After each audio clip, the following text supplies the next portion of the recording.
Hello guys, this is Krishna and welcome back to my channel again. Today we are going to start with diversity, the second topic of the Indian society, right? So what we are going to say in this video is all about the diversity, various forms of diversity we are going to witness in this video, unity in diversity, right? Factors which actually leading to unity despite having such a vast diversity in India. And also we are going to see the factors that threatens actually India's unity, right? So we are going to cover all the things related to this topic, and without taking your much time, let's begin with this beautiful PDF, right? So शुरू करते हैं, diversity की बात करते हैं। Diversity जैसा कि हिंदी में इसे विविधता बोलते हैं, विविधता, ठीक है, जिसमें विविधता का सिंपल मतलब, यहाँ डाइवर्सिटी का सिंपल मतलब ये है डिफरेंसेस, लाइक कलेक्टिव डिफरेंसेस की बात हो रही है। मतलब the term diversity actually emphasizes differences rather than inequalities. यहाँ इनइक्वलिटीज़ की बात नहीं हो रही है, यहाँ डिफरेंसेस की बात हो रही है, ठीक है। डाइवर्सिटी में वैरायटीज़ ऑफ रेसेस देखने को मिल सकते हैं, वैरायटीज़ ऑफ रिलीजन्स देखने को मिल सकते हैं, वैरायटीज़ ऑफ लैंग्वेज बोलने वाले लोगों को देख सकते हैं, वैरायटीज़ ऑफ कास्ट देखने को मिल सकता है, वैरायटीज़ ऑफ कल्चर्स देखने को मिल सकते हैं। तो ये जो विविधताएँ हैं, ठीक है, ये सारी चीज़ें डाइवर्सिटी कहलाती हैं, ठीक। तो डाइवर्सिटी का सिंपल मतलब इनइक्वालिटी नहीं होता है कभी भी, ठीक। डाइवर्सिटी का मतलब होता है डिफरेंसेस रेदर देन इनइक्वालिटीज़। क्योंकि अभी कभी हो जाता है ना कि डाइवर्सिटी है, इतनी डाइवर्सिटी है हमारे यहाँ पे, जैसे बोलते हैं यूनिटी इन डाइवर्सिटी की बात हम करते हैं ना, अनेकता में एकता, ठीक। इतने अनेक प्रकार के धर्म हैं, जाति हैं, लोग हैं, उनकी विचारधाराएं अलग हैं, उसके बाद लैंग्वेजेस अलग हैं, उसके बाद भी हम एक समान एक ही जगह पे रह रहे हैं, ठीक है, एक ही देश को रिप्रेजेंट करते हैं, ठीक, एक ही भाव से सबको देखते हैं। तो ये सारी चीज़ें कहीं ना कहीं डाइवर्सिटी का एक अच्छा एग्जाम्पल हो जाते हैं। अब हम बात करते हैं इसके various forms of diversity in India. India में वेरियस फॉर्म्स की बात करें तो हमें देखने को मिलता है जो रिलीजियस डाइवर्सिटी है हमारे यहाँ पे, ठीक है, धार्मिक विविधताएं देखने को मिलती हैं। हिंदू, मुस्लिम, सिख, ईसाई, सबका अलग अलग मानना, सबकी अलग अलग रिलीजियस पद्धति हैं, ठीक है, रिलीजियस प्रैक्टिसेस हैं। तो रिलीजियस डाइवर्सिटी यहाँ देखने को मिलती है। लिंग्विस्टिक डाइवर्सिटी मिलती है। ऐसा बोला जाता है कि हर एक 3-4 कोर्स के बाद लैंग्वेज बदल जाती है, ठीक है। तो यहाँ पे विभिन्न प्रकार के लोग हैं जो अनेक प्रकार की भाषाएं बोलते हैं, ठीक है, उनकी अपनी अलग अलग लिंग्विस्टिक वैल्यूज़ हैं। तो लिंग्विस्टिक डाइवर्सिटी देखने को मिलती है। रेशियल डाइवर्सिटी भी देखने को मिलती है, ठीक है, कास्ट डाइवर्सिटी भी देखने को मिलती है, कल्चरल डाइवर्सिटी भी देखने को मिलती है, जियोग्राफिकल डाइवर्सिटीज़ भी देखने को मिलती है। Geographical diversity in the terms like the try dessert देखने को मिलता है, लॉफ्टी माउंटेन कहीं देखने को मिलेगा, हिमाचल चले जाओ ये सारी चीज़ें देखने को मिलेगी, यूपी आ जाओ एकदम फर्टाइल प्लेन देखने को मिलेगा, और गुजरात चले जाओ तो लॉन्ग कोस्ट देखने को मिलेंगे, और डेक्कन साइड चले जाओ तो नॉन पेरिनियल रिवर सिस्टम्स देखने को मिलेगा, हिमालयन चले जाओ तो पेरिनियल रिवर सिस्टम्स को देखने को मिल जाएगा। तो ये सारी चीज़ें जो है जियोग्राफिकल डाइवर्सिटीज़ के अंतर्गत आ जाती हैं, ठीक है। Unity in diversity which is a very important topic I would say. इसके बारे में अगर हम बात करें तो जो यूनिटी इन डाइवर्सिटी है, अनेकता में एकता वाला जो कॉन्सेप्ट है, एक्चुअली यूनिटी मीन्स होता क्या है, आप जस्ट सोचिए। यूनिटी, एकता, ठीक, यूनिटी मीन्स कहीं ना कहीं कलेक्टिव इंटीग्रेशन की बात हो रही है, राइट।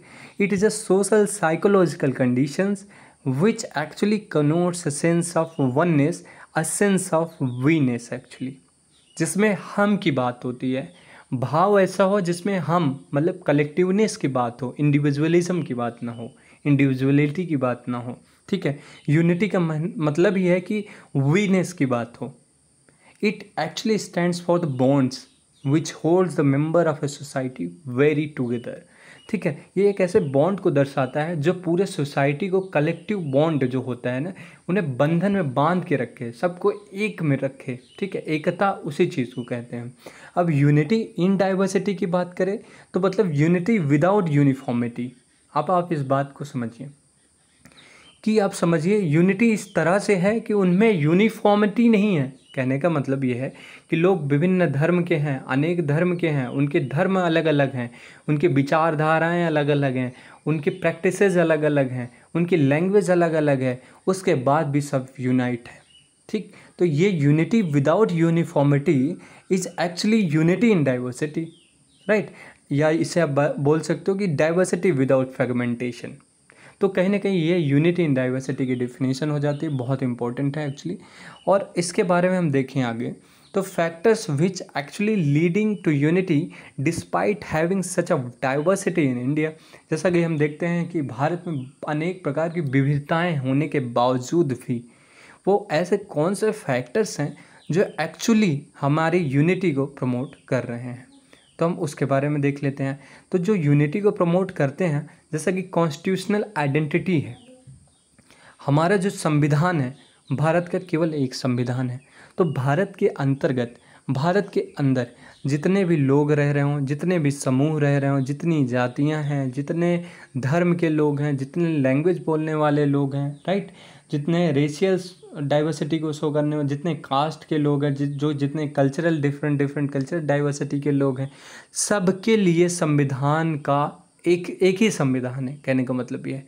तो ये जो कॉन्स्टिट्यूशनल आइडेंटिटी है, सबकी एक समान है। तो जब एक समान है तो कहीं ना कहीं ये यूनिटी को दर्शाता है। ठीक, रिलीजियस को एग्जिस्टेंस की बात करें, तो रिलीजियस को एग्जिस्टेंस की बात करें तो हमारे यहाँ पे रिलीजियस टॉलरेंस की भी बात होती है। ठीक है, दीपावली आती है, होली आती है, ईद आती है, और भी त्यौहार आते हैं, तो ये सारी चीज़ें हम एक साथ उसी समाज में रह करके आपस में प्रेम पूर्वक सेलिब्रेट करते हैं। तो ये रिलीजियस को एग्जिस्टेंस की बात करता है। सब अपने अपने जो भी उनके प्रैक्टिसेस हैं उसे हम लोग मतलब टॉलरेंट हो करके एक दूसरे को उसका महत्व एक्चुअली बताते हैं और उस चीज़ को एक्नॉलेज करते हैं, विशेष देते हैं एक दूसरे को। ठीक है, तो जो रिलीजन है, रिलीजन टॉलरेंस जो है, is the unique features of the Indian religions in India due to which multiple religions coexist in India. जैसे हिंदू, मुस्लिम, सिख, ईसाई, आप सब जानती हैं। ठीक है, तो freedom of religions and religious practices is guaranteed by the constitution, right? Moreover, there is no state religion and all the religions are given equal preferences by the state। तो हमारा संविधान ऐसा बोलता है, आर्टिकल 25, 26 आपने पढ़ रखा है। ठीक है, ये सारी चीज़ें जो है वो ऑलरेडी बोल रखा है कि आपकी जो भी रिलीजियस प्रैक्टिसेस हैं, ठीक है, आप जिस भी धर्म को मानना चाहें, ये सारी चीज़ें में जो स्टेट है उसका कोई भी तरह से इंटरफेरेंस नहीं होगा। ठीक है, अब यहाँ पे क्या है, स्टेट की रिस्पॉन्सिबिलिटी होती है कि जितने भी धर्म हैं उन्हें इक्वल प्रेफरेंस दिया जाए। जो फ्रीडम ऑफ रिलीजन्स है, रिलीजियस प्रैक्टिसेस है, ये हमारे संविधान के द्वारा हमें मिला हुआ है, गारंटीड है। ठीक है, तो इस तरह से ये सारी चीज़ें हमारी यूनिफिकेशन को शो करती हैं। इंटर स्टेट मोबिलिटी की बात कर लें। अब ये इंटर स्टेट मोबिलिटी किस तरह से रोल प्ले कर रहा है यूनिटी में, जैसा कि आप समझते हैं जो कॉन्स्टिट्यूशन है, आर्टिकल 19(1) का डी अगर देखें, ठीक है, तो वो बोलता है कि freedom of movement through out the territory of India. ठीक है, आर्टिकल 19(1) का डी, हम सब क्लॉज डी की बात कर रहे हैं, उसमें बोलता नहीं है कि freedom of movement to throughout the territory of India. ठीक है, तो जो भारत की टेरिटरी है, जो भी बाउंड्री के अंतर्गत भारत की जो सीमा है उसके अंतर्गत आप कहीं भी फ्रीली मूव कर सकते हो। ठीक है, घूम सकते हो, जाके ठहर सकते हो, रुक सकते हो, ये सारी चीज़ें हमारे संविधान के द्वारा ही दी गई हैं। इससे क्या होता है, मान लीजिए आप यहाँ से जाते हैं जम्मू कश्मीर जाते हैं घूमने। ठीक है, जम्मू कश्मीर जाते हैं तो वहाँ पे जाकर इंटर स्टेट मोबिलिटी हो रही है ना, उत्तर प्रदेश के हैं, आप जम्मू कश्मीर जा रहे हैं, वहाँ पे जाने के बाद आप क्या करते हैं, कल्चरल एक्सचेंजेस करते हैं। ठीक है, आपके यहाँ के कल्चर क्या है, वहाँ के कल्चर क्या है, देखते हैं, सीखते हैं, लैंग्वेजेस जो है सीखते हैं। तो इस तरह की चीज़ें क्या है, यूनिटी को बढ़ावा देती हैं।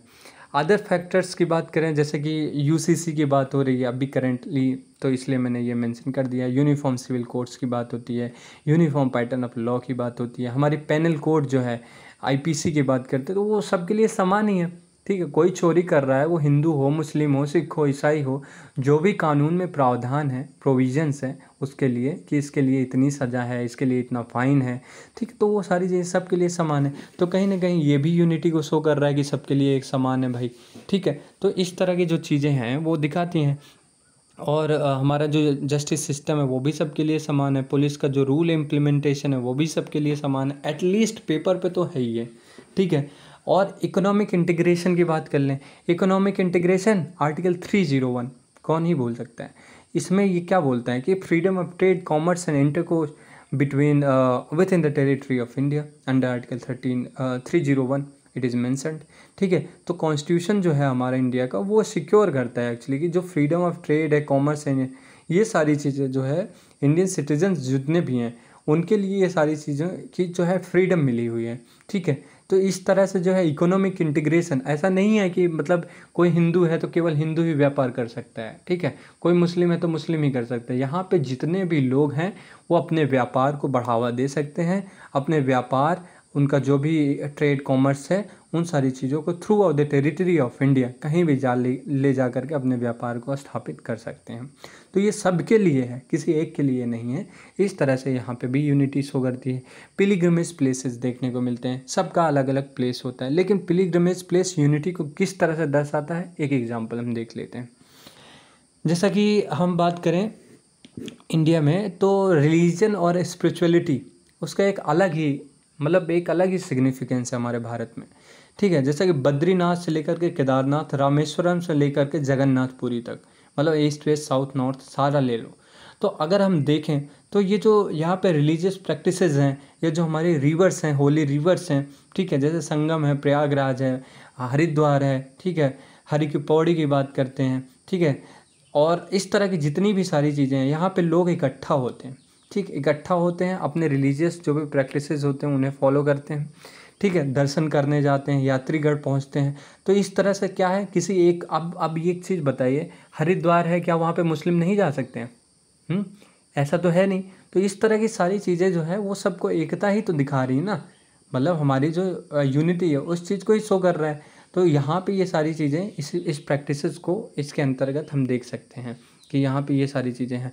और पिलिग्रिमेज प्लेस जो हमारी रिलीजियस गैदरिंग होती है, जैसा कि एक मेला है, आई थिंक मेरठ के पास या आगरा में ही कहीं है, नौचंदी का मेला है, ठीक है, वहाँ पे हिंदू मुस्लिम सारे लोग आते हैं। तो अब क्या वो मुस्लिमों का ही मेला है या हिंदुओं का मेला है? तो इस तरह से जो गैदरिंग हो रही है वो दिखा रही है कि यूनिटी किस तरह से है। नौचंदी मेला आप सर्च करिएगा तो आ जाएगा, शायद मैं प्लेस का नाम भूल रहा हूँ, बट हाँ, नौचंदी मेला में लोग आते हैं, इस तरह से डिफरेंट रिलीजन्स के भी लोग आते हैं, एक साथ आते हैं।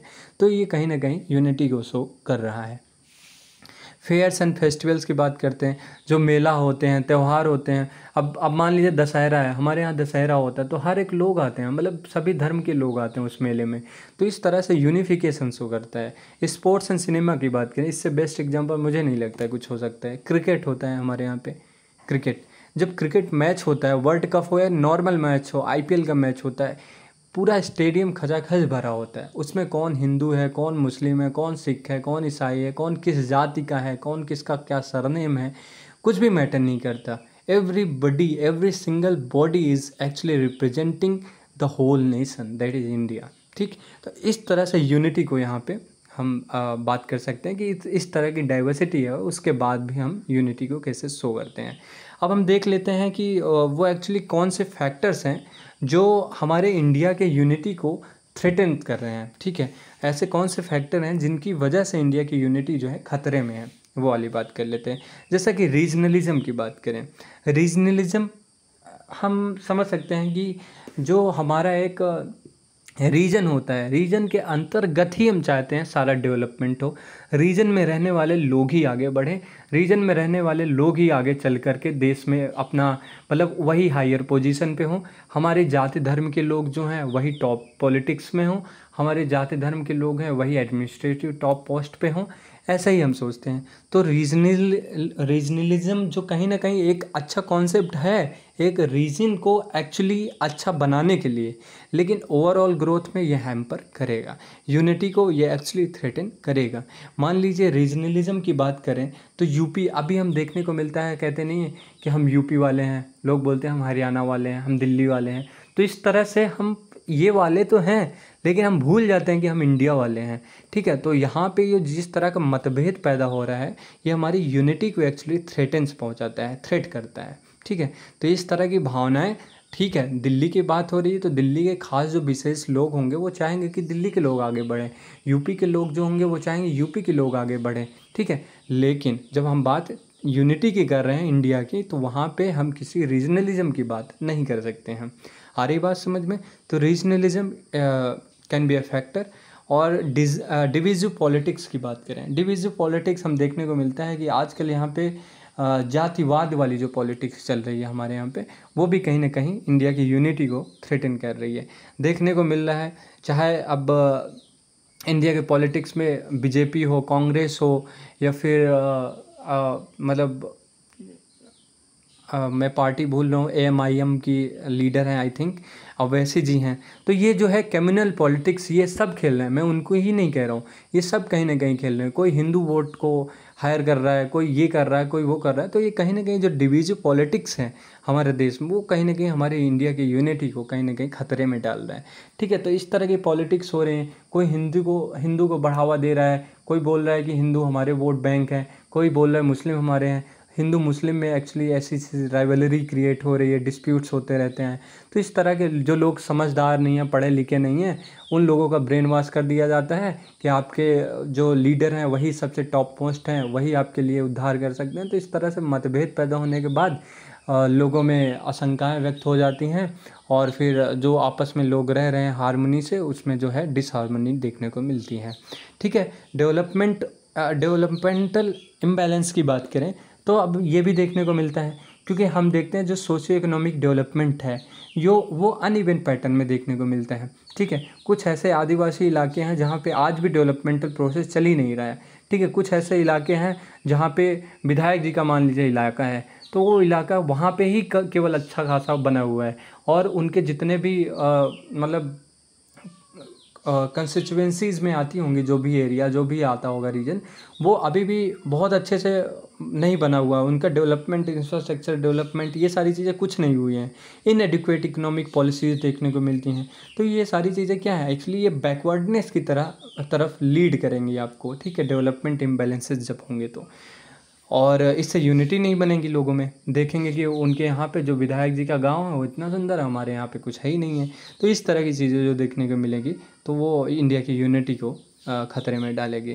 ज्योग्राफिकल आइसोलेशन की बात करते हैं। कुछ ऐसे एरियाज़ हैं, ठीक है, जैसे हिमाचल प्रदेश का एरिया हो गया है, वहाँ पे हम चाह करके भी बहुत अच्छे अच्छे मतलब डेवलपमेंटल जो इनिशिएशंस हैं वो नहीं ले सकते हैं, क्योंकि वो पर्वतीय एरिया है। ठीक है, वहाँ पे बहुत सारी चीज़ें हम नहीं कर सकते हैं, क्योंकि उससे ख़तरा भी है ना, अर्थक्वेक्स का और लैंडस्लाइडिंग का, स्नो स्लाइडिंग का। ठीक है, ये सारी चीज़ों का ख़तरा है।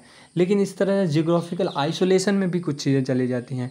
जैसे कि हम नॉर्थ ईस्ट इंडिया की बात करें, तो जो ईस्टर्न पार्ट ऑफ इंडिया है वो कहीं ना कहीं जियोग्राफिकल आइसोलेशन का एक हिस्सा बन गया है इस समय। वहाँ पे देखने को मिलता है जो north western part of India है, ठीक है, वहाँ पे देखने को मिलता है, सदर्न पार्ट भी ले लीजिए, यहाँ पे सबसे ज़्यादा डेवलपमेंटल प्रोसेस, डेवलपमेंटल वर्क देखने को मिलता है। लेकिन north east part of India की बात करें, जो ईस्टर्न पार्ट है, जो ईस्टर्न पार्ट है, मतलब वो मिज़ोरम, अरुणाचल प्रदेश, असम, ये वाला जो है, अभी तो खैर ये आगे आ रहे हैं धीरे धीरे, लेकिन क्या है, इनको ज्योग्राफिकल आइसोलेशन का सामना करना पड़ा है एक्चुअली। तो ये कहीं ना कहीं उन्हें ऐसा फील होता है, जैसे कभी कभी देखने को मिलता नहीं है कि नागालैंड के लोग हैं, वो लोग खुद ही बोलते हैं कि हमें बहुत लोग तो कहते हैं आप चीनी हो। ठीक है, इस तरह से इंडियाज़ की यूनिटी को एक्चुअली ये थ्रेटन करते हैं। वो हमारे ही लोग हैं, हमारे ही भाई हैं। ठीक है, नागालैंड हो या अरुणाचल प्रदेश हो, ठीक, सब हमारा ही हिस्सा है, इंटीग्रल पार्ट है इंडिया का। तो इस तरह के पहले तो स्टेटमेंट नहीं बनाने चाहिए लोगों को। और दूसरी चीज़ क्या है, ज्योग्राफिकल जो आइसोलेशन है वहाँ का, जो एक प्रकार से उन्हें अलग करने की जो एक प्रक्रिया है ज्योग्राफी के द्वारा ही जो बन गई है, ज्योग्राफिकल सेंस में, मतलब मान लीजिए जो हमारा ये मतलब north western part of India जो है, ये यहाँ पे जिस तरह की पॉलिटिकल डेवलपमेंट देखने को मिलते हैं, ठीक है, यहाँ पे जिस तरह के रोल्स देखने को मिलते हैं गवर्नमेंट के, अगर ये वहाँ पे भी होंगे तो वहाँ के लोग आगे बढ़ेंगे। तो इस तरह से उनके बीच पे भी जो समानता है, इक्वलिटी का भाव उत्पन्न होगा और इंडिया की यूनिटी को स्ट्रेंथन करेगा। ठीक है, इंटर स्टेट कॉन्फ्लिक्ट्स देखने को मिलता है, इंटर रिलीजियस कॉन्फ्लिक्ट्स देखने को मिलते हैं कम्युनिटीज़ के बीच में। अब जैसे कि हम एक सबसे बढ़िया एग्जांपल लेते हैं आज के टाइम पे, हमारे यहाँ पे अभी एक मूवी आई है, ये आपका मनोज मुंतशिर जी का जो था, आदि पुरुष। ठीक है, रामायण से आधारित है, रामायण पे आदि पुरुष मूवी आई है। ठीक है, आदि पुरुष मूवी आने के बाद वेस्ट बंगाल के जो मुख्यमंत्री हैं, ठीक है, ममता बनर्जी जी जो है, वो उस मूवी को स्टेट में बैन करने की बात करने लगी। वहीं यूपी में उस चीज़ को मतलब टैक्स फ्री करने की बात हो रही थी। तो इस तरह से जो है ना, जो रिलीजियस इंटर स्टेट जो डिस्प्यूट्स हैं, इंटर रिलीजियस कम्युनिटीज़ के बाद में जो कॉन्फ्लिक्ट्स हैं, वो सारी चीज़ें देखने को मिलती है, जो कि इंडिया की यूनिटी को एक्चुअली थ्रेटन करता है। कोई हिंदू धर्म के लोग हैं तो उनके लिए यूपी बहुत अच्छा हो गया कि इन्होंने टैक्स फ्री कर दिया। कोई हिंदू धर्म के लोग बंगाल में हैं, उनके लिए बहुत दुख की बात हो गई। तो इस तरह से क्या है ना, हिंदू मुस्लिम और ये जो चीज़ें हो रही हैं डिविजिव पॉलिटिक्स का जो हिस्सा बन चुकी हैं आज के टाइम पे, ये हमारी इंडिया की यूनिटी को एक्चुअली थ्रेटन कर रही हैं। ये हमारी यूनिफिकेशन को कमज़ोर कर रही हैं। इससे हम लोग बहुत मजबूत नहीं हो रहे हैं। अगर हम सोचें कि यूपी के हैं, यूपी में टैक्स फ्री हो गया तो ये बहुत अच्छी चीज़ें हो गई। ये सारी चीज़ें हमारी इंडिया की यूनिटी को डिग्रेड कर रही हैं एक्चुअली। बंगाल में ऐसा नहीं हुआ तो हम बंगाल के लोगों से नफरत करने लगे, हिंद और वहाँ के मुस्लिम जो हैं यूपी के लोगों से करने लगे। तो इस तरह से क्या हम लोग अच्छे थोड़ी ना हो सकते हैं। इंडिया के लोग, इंडिया की यूनिटी जो है हम लोगों से ही है। तो हमें इंडिया की यूनिटी बनाए रखने के लिए एक दूसरे का सम्मान और एक दूसरे की जो भावनाएं हैं उसको रिस्पेक्ट तो करना ही पड़ेगा।